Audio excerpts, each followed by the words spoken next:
prison or school. What's the difference? The school environment hasn't changed in 150 years, both in the architecture and how they teach students. Even the architecture resembled a detention institute through the use of prison walls and fences. Although the world has changed significantly through the development of new technology and engineering, schools have remained the same, not only in teaching methods, but also in architecture, so much so that they now have the aura of a detention facility. So, the first point, teaching. The rules the teachers and admin administer, like constantly needing to ask permission. You either have no voice or lack of enough voice, forcing them to be obedient once again. Fear controls judgment, and people are afraid of judgment or failure, which in this case is how students fear of having their reputation ruined for college. Rather than learning from their mistakes, they are forced to be obedient and follow directions, which doesn't allow them to make dumb mistakes. There are theories that schools are trying to set up the environment close to a prison in order to pick out the right students. The thought process behind it is that if students are placed in an environment close to a prison, you could pinpoint what children will end up in an actual prison in the future or will succeed based on how they behave in school. My brother in fact brought up how this philosophy resembles the ideas that they had during Captain America Winter Soldier.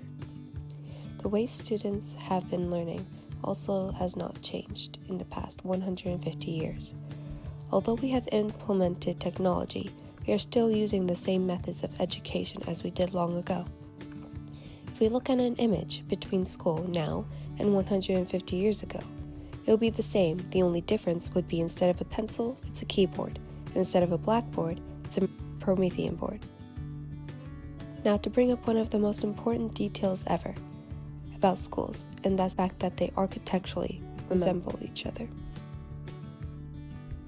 From the prison bars to the prison blocks, the general architecture, a student or prisoner can find similarities between the two buildings.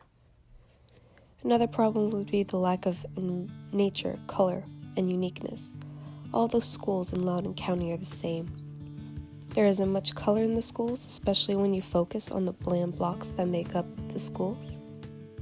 Although some schools may have areas where there is nature, like our Zen garden, how often does a student go out and sit out and use the garden for its purpose?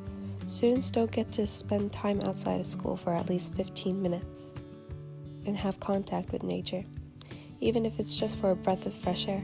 So now that you've heard some of these problems, what are the solutions?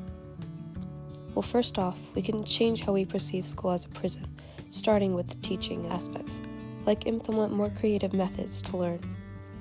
Teachers could give students a voice, because the lack of voice shows what education has done to the students, rather than what they have done with the students. Admin and teacher could also allow students to take more responsibility for their own behavior.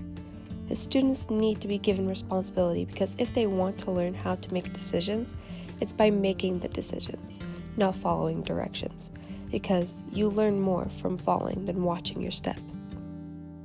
Now with the architecture, I know we can't tear down schools and start over, but implement more uniqueness between schools to show the culture differences between the areas, like having history of the area implemented in the school, or what the school stands for. In other words, what makes a school different? No more cookie-cutter schools. Future schools could have more open campuses, like the opportunity to go outside between classes or require classes to go outside. Classes could even have the ability to teach outside to ensure that students have a change in scenery and aren't always entrapped in a classroom box. But the simplest of simple tasks we could do is have more color.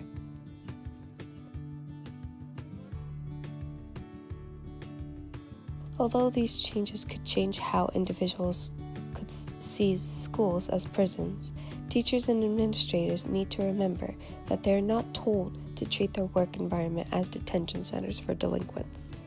So it's their goal to ensure that a student is motivated by implement a method for students to find autonomy, mastery, and purpose in school.